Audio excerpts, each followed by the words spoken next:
Hi, everyone, and welcome to the Life with Goldie podcast, where we travel around the world listening to all the Golden Hoodie stories and their journeys in the Trailblazer ecosystem. I'm your host, Mia Pacey, also a Golden Hoodie recipient, but today we're joined with Jonathan Fox. Thanks for joining us. Thank you for having me. It's a pleasure to be here. I'm really excited to talk to everyone on your podcast. Yeah, thanks. And coming from across the world, we've gone to a new continent today, so thank you. It's great to be able to see everyone virtually. I mean, it's a new world, isn't it? Exactly. I mean, the in-person events are all great and really good fun, but virtual events, we get to see even more people. So, yeah, it's exciting. Yeah, it's made the world feel a lot smaller, in my opinion. But let's head into it. So, we're talking about Golden Hoodies and how we all work and came through this ecosystem. Would you be able to take us on your journey? How did Salesforce and Trailhead start up and into your life? Yeah, no, absolutely. My story is maybe a little bit different to the typical one. 2018-ish, I was in the British Army from 2014 to 2019, and oh wow. Leaving the British Army takes a year. They make you have a year's notice period. So it was about 2019 when I finally left and had that year come up. But where did I go after that? I don't know. It was difficult. You don't have a position waiting for you because a year's a long time for somebody to hold a position. And most people saw me as the soldier, not as, any other role. I didn't have a background in tech either. But it was actually my brother-in-law who said, "Hey, have you looked at Salesforce? Do you even know what Salesforce is? Do you know what Trailhead is?" Because he worked at an ISV in the UK. So he kind of shoved me into Trailhead and showed me what the world of Trailhead was all about and a little bit about the Trailblazer community. He wasn't too involved with the Trailblazer community at that time. And from there, that burning passion, that obsession with Trailhead and learning and the whole gamified, structure of it, it just took hold of me and absolutely loved it from there on in. That's amazing. So you went from a strict kind of regime life in the army, giving a 1 year. I think that's the longest notice period I've ever heard of. 1 year notice period, and then you went into tech, where you said you're learning a gamification. How was that changing your learning styles? How difficult was that for you to adapt to? So I think the whole military aspect of my personality, the way, it had all been ingrained into me as a person, helped because it gave me the structure, the discipline to really commit to something and learn, which helped me dedicate myself. So, looking at the Salesforce world and Trailhead, I had to make a decision straight away. Where did I want to go? What did I want to do? And the developer side, it's always kind of piqued my interest. How things work. So many aspects. Being creative. Yeah, so many things you can do with it. That really piqued my interest. So develop was always the way I wanted to go. But, early on, I saw this magical pyramid, the CTA pyramid, and I saw there is this certification at the top of that pyramid, and that was it. From that from the first step, that's where I wanted to aim. So I set my goal, and the military kind of mindset, discipline and, commitment really kind of focused me, honed me into that. And that's what my whole journey so far has been aiming towards, that kind of pinnacle of the CTA pyramid. Yeah, I guess it is that goal setting, right? So you came from a similar goal setting where you had obviously a goal in mind, and now Ruth sits atop of our pyramid, which is another new goal. So, I mean, that's awesome. That's a great way to come into it. I'm so thankful for your brother-in-law, did you say? So thankful for them to help us out and get you into the Salesforce ecosystem so you're able to give back and share your knowledge to more. So we talked about getting into the ecosystem. It was only recently for you, myself as well, but in the scheme of things, some people have been in it for quite a while. Could you take us through talking about Golden Hoodie? What was it like? How surprising was it? Were you prepared for it? Can you take us through that presentation piece? When was it? So the presentation was the first virtual Dreamforce we had because of COVID, because of the lockdowns and everything. And it was 2020. I think it was around December. It was very late in the year. And a few weeks beforehand, I'd been sent a parcel, been instructed not to open it, And also being told that I was to appear on the first day of Dreamforce virtual, Dreamforce to you. And it was exciting because I had no idea what was in this parcel. I had no, everyone probably says this, but I genuinely didn't have any inkling what was inside it at all. And it was a really odd shape. So I would have never thought there was a hoodie inside it. And I was basically telling my story, just, a couple of minutes. I think it was no more than 5 minutes telling my story. Yeah. Mm-hmm. And I was instructed to open the parcel. I was instructed to have it next to me, and I was instructed to open the parcel. And it was a magical moment. It really was. It was so exciting. The surprise of just pulling it out and seeing it, it was just incredible. But the whole presentation itself was quite an honor because I was able to tell my story to people who perhaps hadn't met me or hadn't heard it online anyway, and really share those key points in my journey, from my brother-in-law telling me about Salesforce to the role I was in at the time, the certifications I had, the community groups I joined, everything else in between, and really sharing the path and the journey and helping others understand that they can absolutely do it too. So it was a real honor and special moment just to be able to share that story as well. So that's so cool. I've seen the GIF that Salesforce has made for you that shows, I think it's on your Twitter, that shows you opening your box. When you say it was a unique size, what was it, like an octagon? Yeah, it was a really weird, rectangle octagon kind of shape. It was odd. I didn't expect that to be funny. It wasn't just like your online shopping delivery coming in. It was something very mysterious. And it wasn't, like a typical hoodie shape with big arrows pointing Golden Hoodie here. I had no idea. Just like the arm hanging out of the box, like just completely giving it away. Yeah, no, that sounds so much fun. And I'm thankful that they still made it such a wonderful experience for you, even in that virtual Dreamforce that we all had. I know that the world, went on a bit of a flip and we had to kind of change angles, but I'm so glad they were able to hold that virtual Dreamforce to you. I know I was part of it as well, so it was definitely a great session. So after you were awarded Golden Hoodie, do you think anything has changed for you professionally, personally, within yourself? How do you think it's affected you?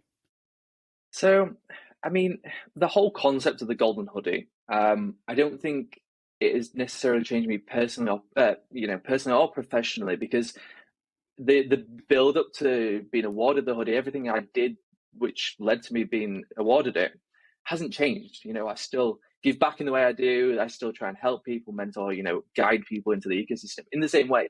So just because I now have the Golden Hoodie doesn't mean I do more or less.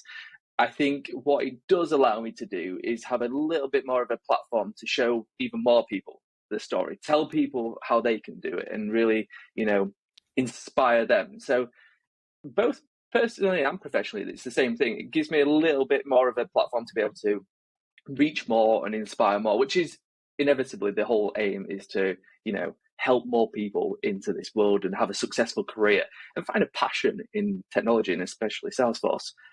I think professionally a little bit more as well, because, your name becomes a little bit more well known, which is good because it opens up a few more opportunities, which is great. You still have to know your thing and do your thing. So just because a few more people know who you are doesn't mean you automatically guarantee these opportunities. Makes things a little bit easier. But I think the biggest thing is being able to share that message a little bit easier, which is amazing.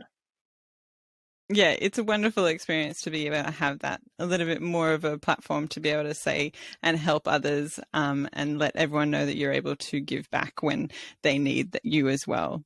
So talking about that Trailblazer community and talking about how much of it impacted you when you were first joining the ecosystem, can you take us through how important that community is to you, whether you're on the journey or whether it's now? What does that mean to you?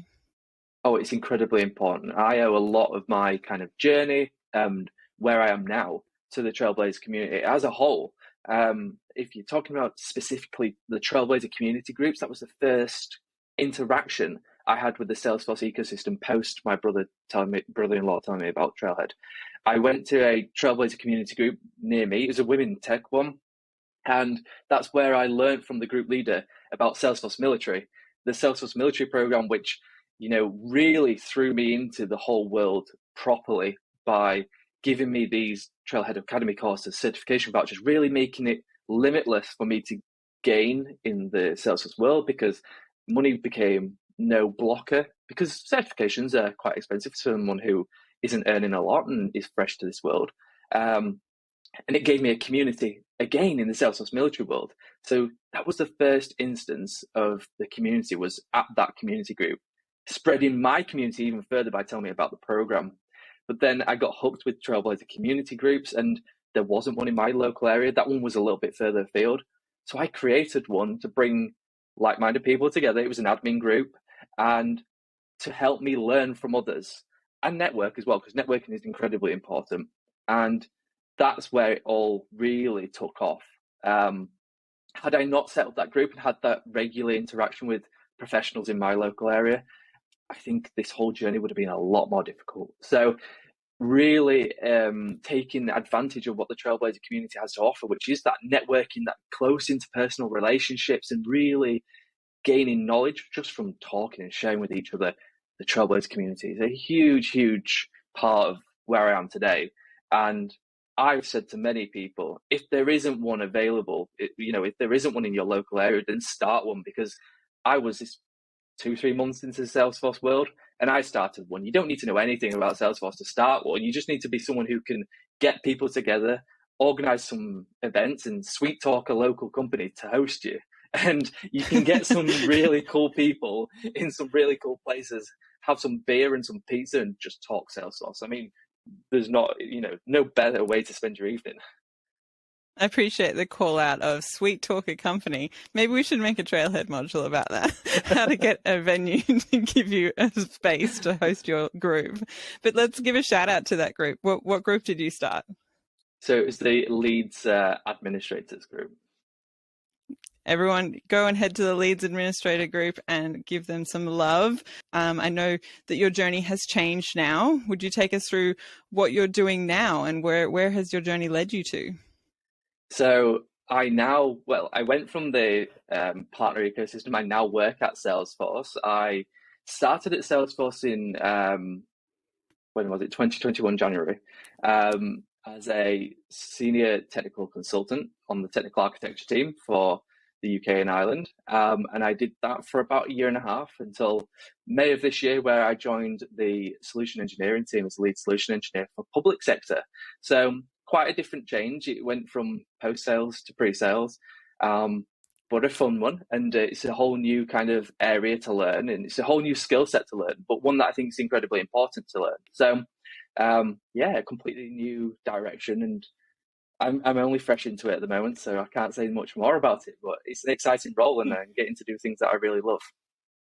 Just sounds like you just keep learning. Is that something that you feel like is important to a career, and anyone's career, is just that importance to keep learning and challenging yourself? Oh, absolutely. I think it's important in any career, whether you're in the Salesforce ecosystem or any other ecosystem.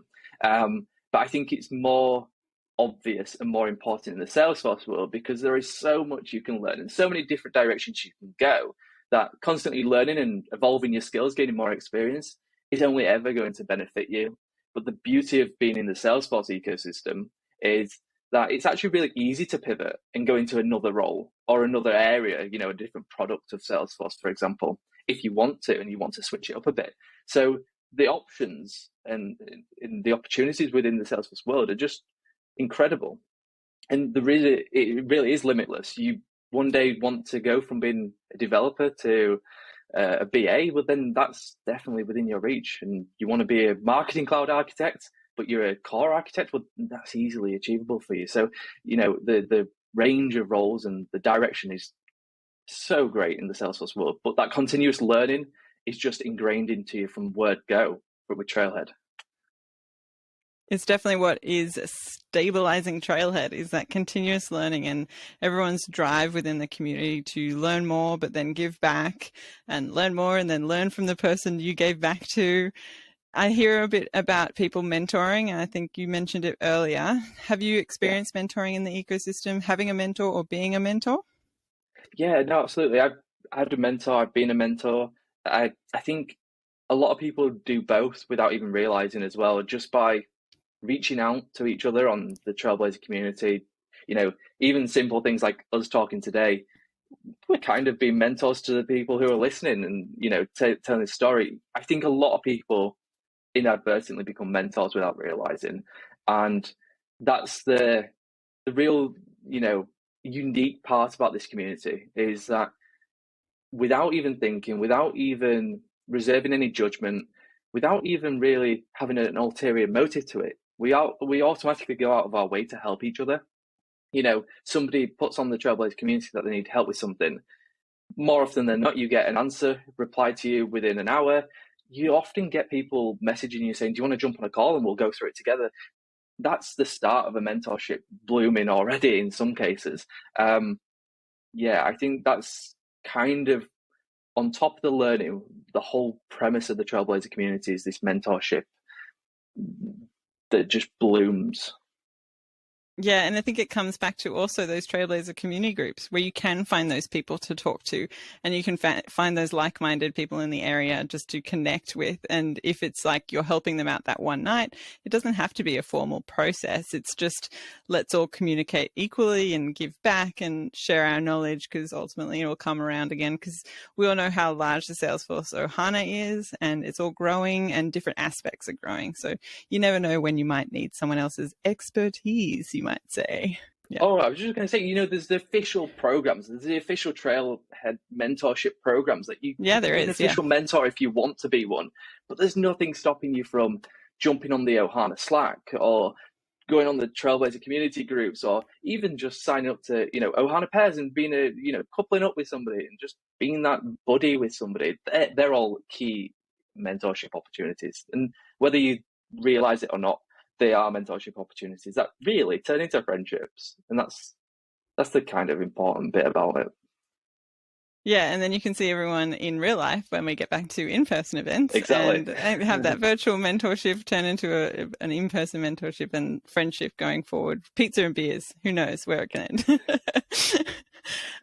So we're talking about how we've kind of, you're in your position, you're happy where you are, and you've kind of reached a point in your career where you're very, I would say, successful. What would you be able to give back to those trailblazers starting out their journey, or midway through, having a question in their career? What would you say to give back to them? So there's two things, and I probably break it down into those two different kind of people. The people starting off at the beginning of their career, the thing that I found hardest, and it's probably because of the completely different world I came from, was showing people that I could achieve and do well in this ecosystem. They just saw me, recruiters and hiring managers just saw me as a soldier. So what can you do about that to really kind of rocket yourself into this ecosystem? And that's find your transferable skills. Really find those transferable skills and map them into the Salesforce ecosystem. And everyone has them.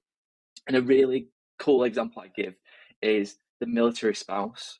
The military spouse picks up her or his family, follows his or her wife, husband, partner around the world to their next base, their next deployment.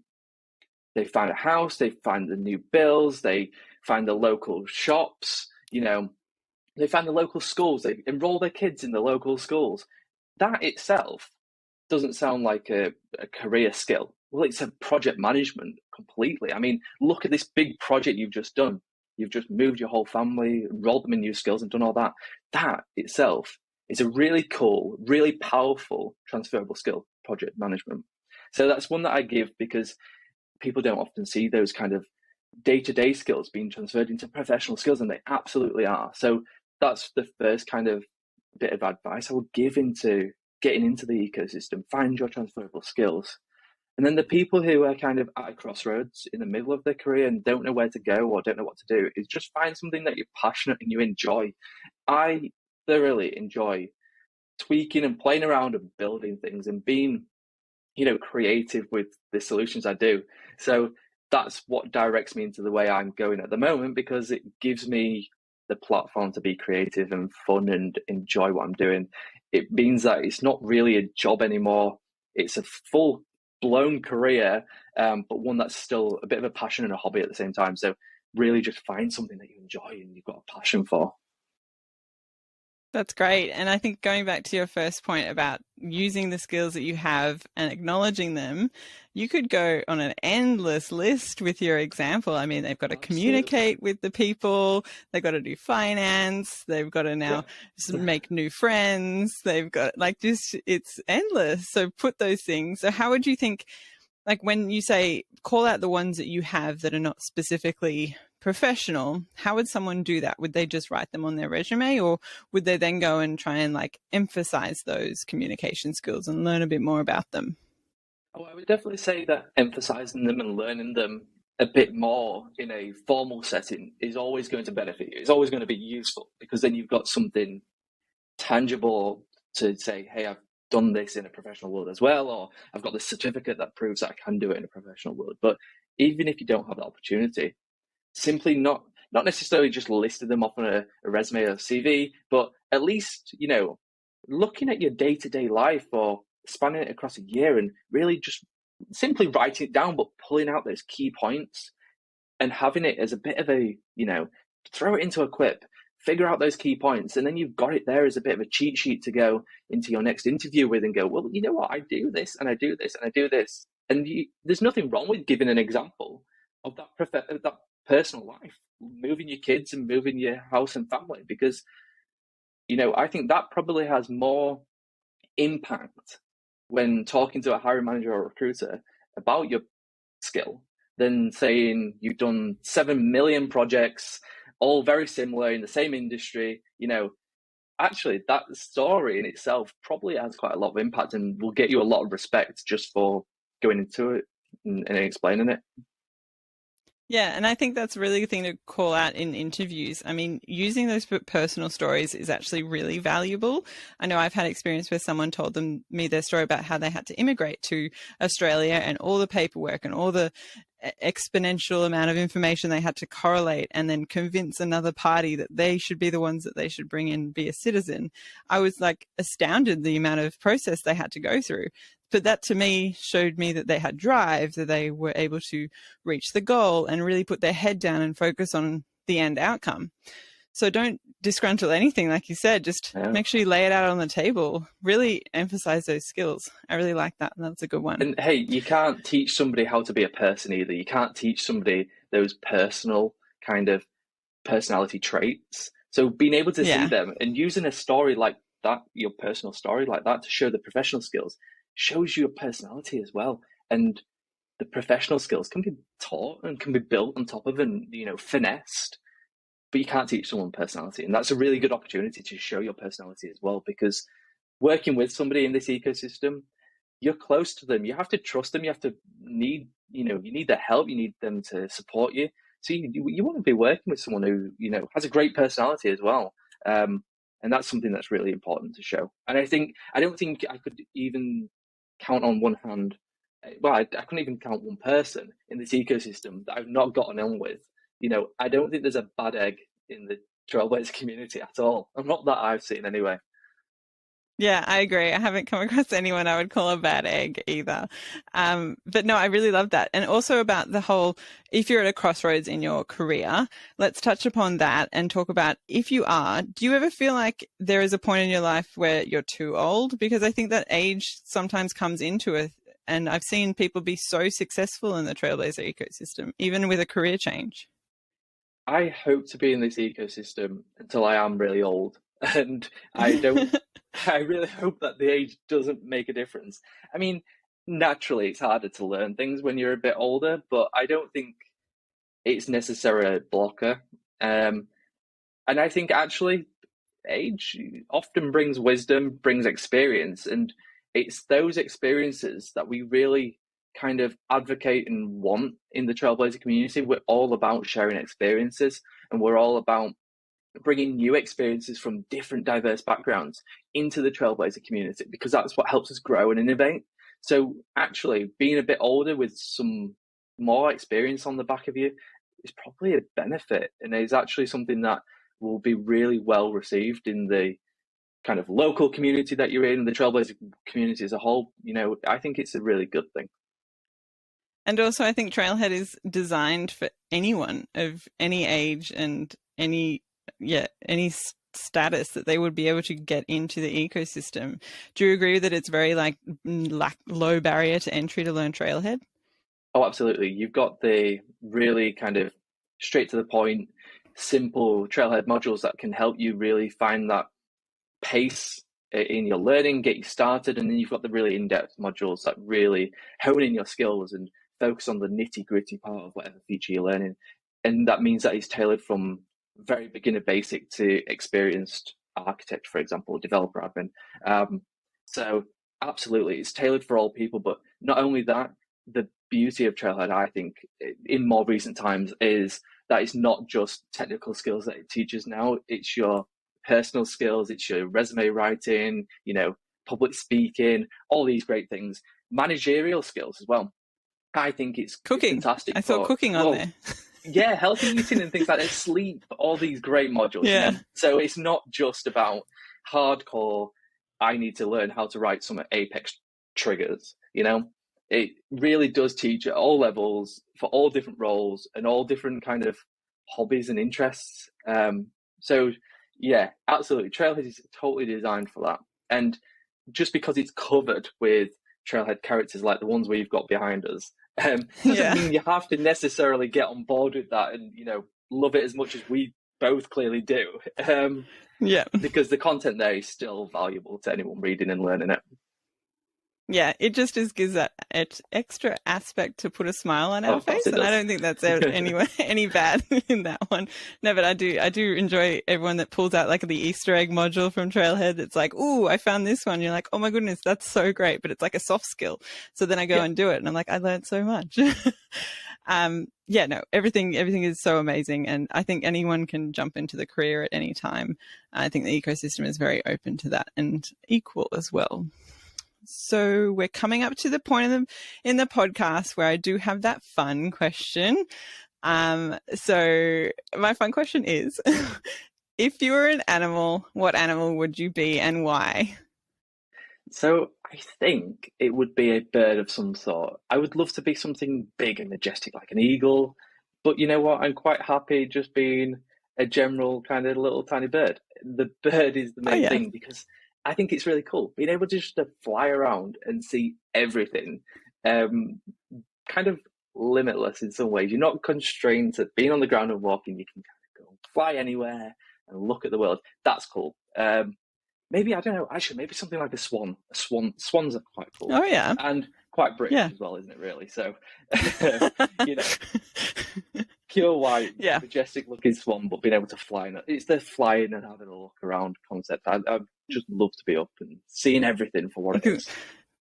Definitely see you as some sort of like migrating bird that just like travels the entire continent. Yeah, that'd be really cool. Yeah, no, that's really fun. I enjoyed that one.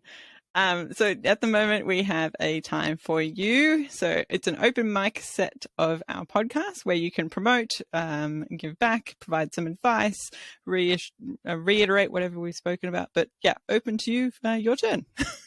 Oh, thank you. I mean, in terms of, just talking about what I want to share and give back, we've probably covered it a bunch of times already on this chat, The first one is the Salesforce Military ecosystem is what, is a real key kind of cornerstone to my my journey so far and any successes I've had. And it still would be something that I want to push out and share to everyone, that it exists. This program exists for veterans, military spouses, people who are still serving in the military.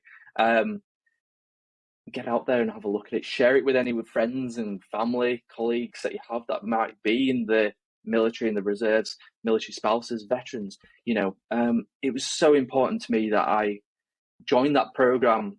The free learning is incredibly useful and it gets rid of that blocker. But the whole networking side, transitioning from the military to civilian life is quite difficult for a lot of people. Completely different mentalities. The way we talk to each other is completely different. We have so many slang words and slogans and mnemonics. It's hard to adjust. Some of the jokes and humor is inappropriate in the civilian world as well. So having a bit of a safer space to kind of transition and talk, which the Salesforce Military program provides, is this community as well, is incredibly valuable. So that's one that I really still even now, after a couple of years of being in that world, still push and promote out to people, because I would love to see even more people on the Salesforce Military program, because it's amazing.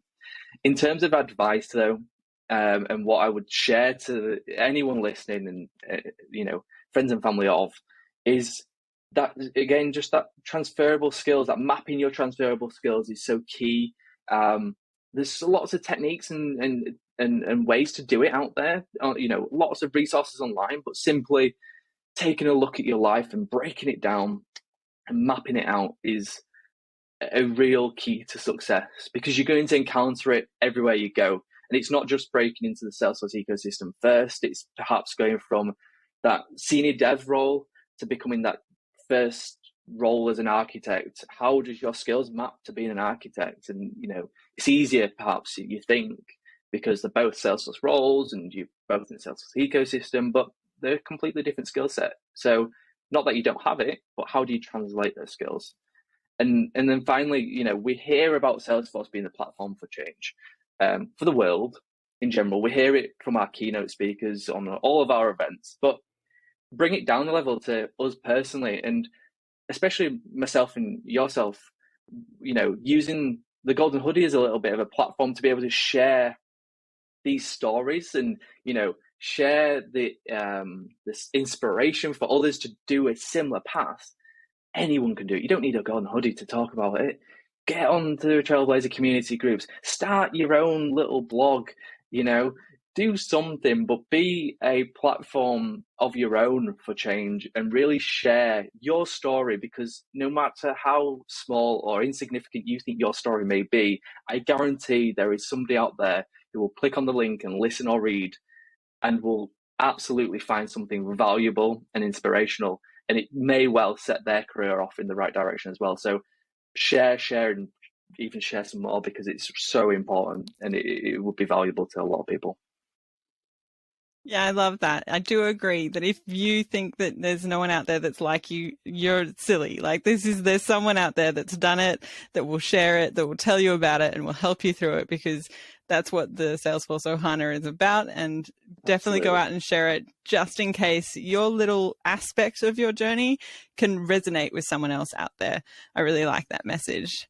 So thank you so much for joining us, Jonathan. I had an amazing chat with you. I'm so thankful we're able to dive into your journey and help anyone out there as well. So I hope you had a great time. Thanks for joining us.